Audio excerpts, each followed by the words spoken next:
What if you had the perfect roadmap to help you hire and retain the best talent in the world?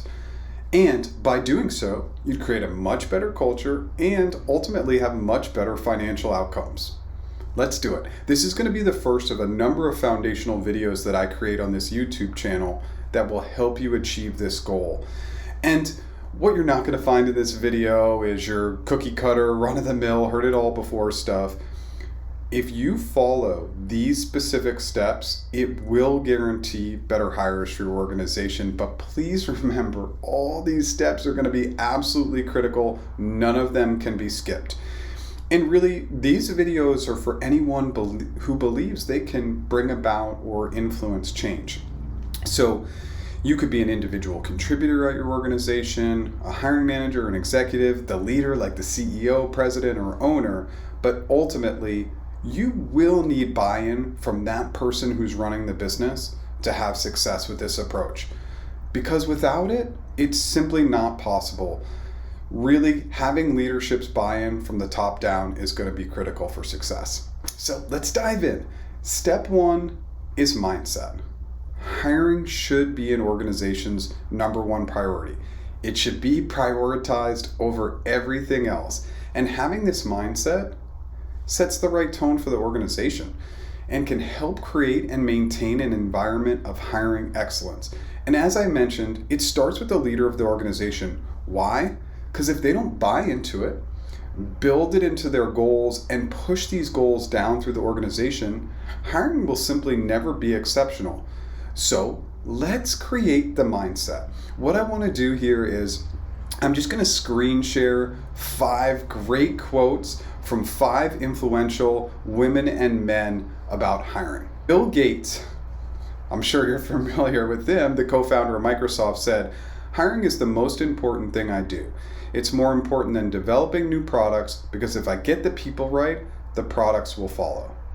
Marilyn Whitman, former CEO of HP, said, "Hiring the right people is the single most important thing a CEO can do.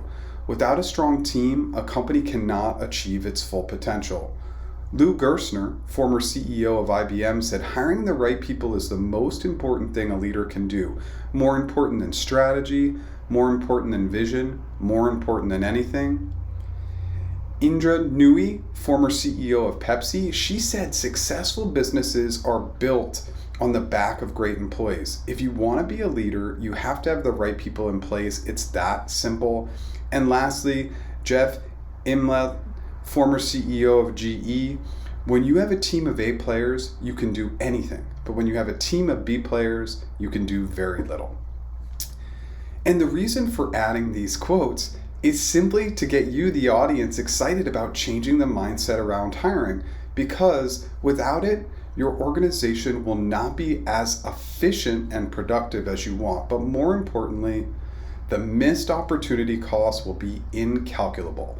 The company culture and morale will never be excellent, and all these items ultimately will impact the bottom line.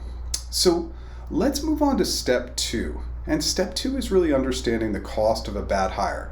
So let's be honest, a few quotes from former baller leaders isn't probably going to be enough to change the mindset. So what will change the mindset? Data.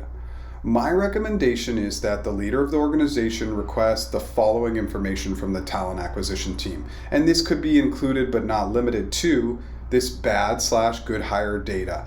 Specifically, I would love for the leader to ask for interview packets of the 3 highest rated and 3 lowest rated employees that were hired in the last year. Now, secondly, the leader should be asking for reports on some of these items, including quality of hire, time to fill, cost per hire, applicant source of hire, percentage of DEI hires, that's diversity, equity, and inclusion, offer acceptance rate, retention rate. And lastly, they should be asking for any survey data that's been collected in the last year from internal employees and external job candidates. And let's take a moment to examine these items. If the talent acquisition team is easily able to gather all this data, this is really good news. But for every missing piece of information, this should be a red flag that there's probably missing systems and processes in place for gathering critical hiring data. But ultimately, whatever data can be collected will start to create a picture of the current state. So this is the first step in understanding where things stand, and it's a great segue into item 3, our audit. The audit starts by doing this cursory examination of the data, then bringing in the leadership team to discuss building the mindset around hiring and getting their buy-in. Then starting to get the buy-in from the rest of the organization by communicating this new emphasis. Because in order to have a successful audit, the employees will not only need to understand the reasoning, but they're also going to need to be a part of the audit process.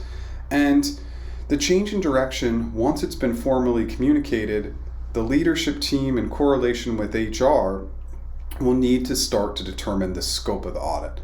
This is our baseline. Then the second communication will go out to employees in the form of a survey, as getting their feedback will be critical to success. Next is taking in this initial data coupled with the scope and employee feedback and creating a SWOT analysis. Then the planning, focused in on prioritizing, what can be fixed immediately? What are some quick wins? And then bringing in 2 critical items that I'm going to talk a ton about on this YouTube channel, which are accountability and continuous improvement. These are going to be essential to the audit process. Without instituting those 2 items, the audit will be a waste of time. Step 4, systems. And we talk about systems, we're specifically talking about the ATS, the applicant tracking system in your organization. We're going to be deep diving into your ATS because the ATSs that are available these days are better than ever, and having the right system in place can literally have a positive impact on almost every single part of your hiring process. So let's explore just a few items at a high level on how an ATS can have impact. And the upfront benefits that are the most important are really having a system that's usable, organized, and efficient. And with these items in place, the utilization is going to be really high, maximizing the opportunity for just a better overall hiring environment. And will foster better collaboration, feedback, transparency, follow-up. If the system is set up appropriately, your organization will also have that accountability piece in place.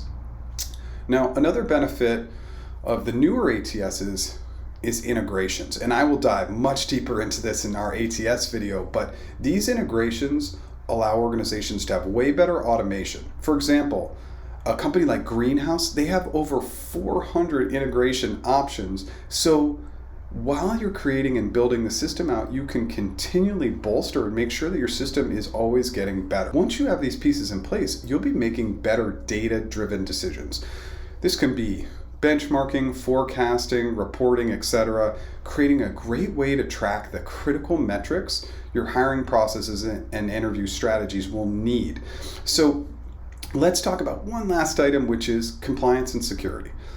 We want to run everything through one secure system, and candidates' information needs to remain confidential.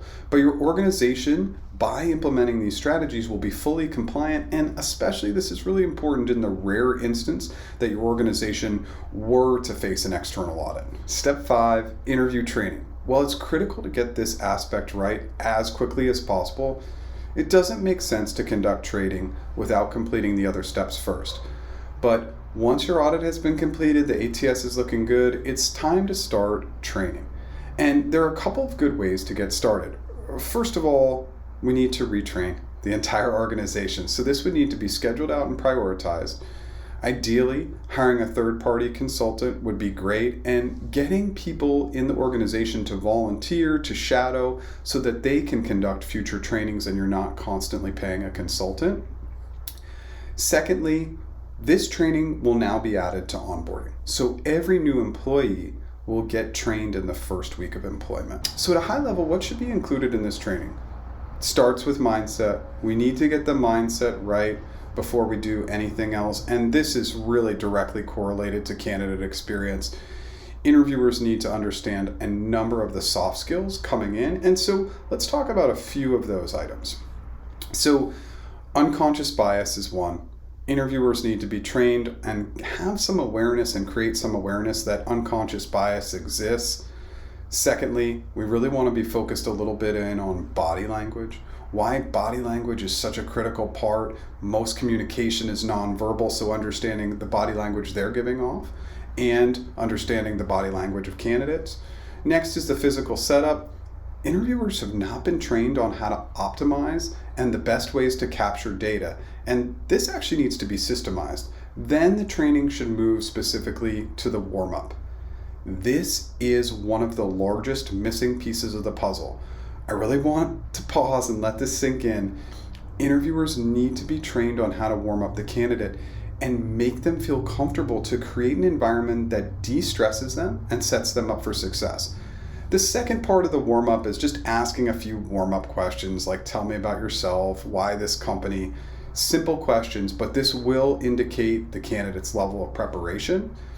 Then the training moves over and builds the foundation, which is SOD, specifically structure, organization, and detail.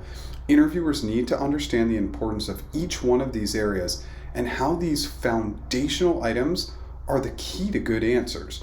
And with this foundation in place, train interviewers on what to look for in behavioral examples, specifically example-based questions like tell me about yourself, give me an example when, and open-ended / hypothetical questions that ask how they would do something, what they would do in said scenario. Correlated with both these types of questions, we'd really be diving in a little bit more into methodologies, what to look for in terms of how candidates use a specific method to answer questions.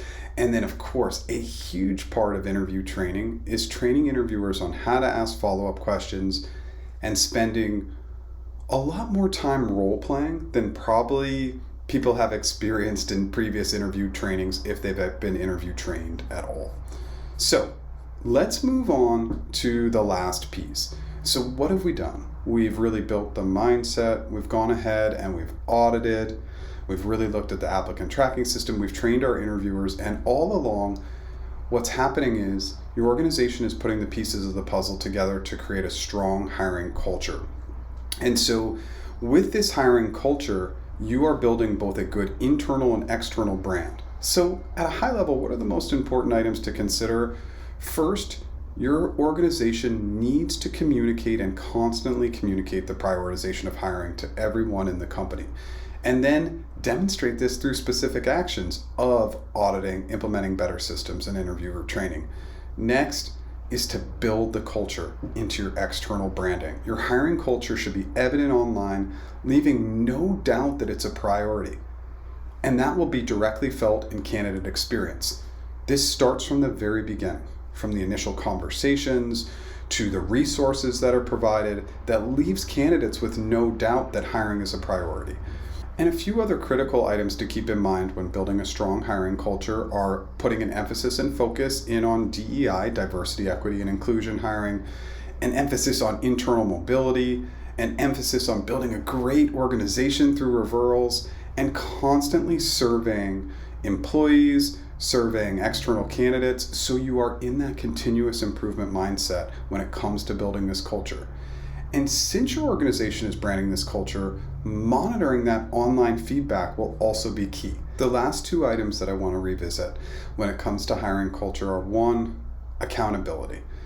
If employees are not being held accountable for creating a great hiring culture and held accountable for bad behavior, the hiring culture is never going to achieve its desired results. So this could include hiring metrics, right? So specifically, poor performance in the hiring space could significantly impact an employee's overall performance. And this can be tracked by using good integrations with the ATS, such as a recording feature, recording all the interviews. Now, second is a talent acquisition leader, not an HR person. In order to have a strong hiring culture, you need someone in leadership just focused on this item. You likely have a head of engineering, head of product, etc. You need somebody leading this critical, this most important part of the business. And that's our roadmap. It's time to move on and look a little bit more closely at data.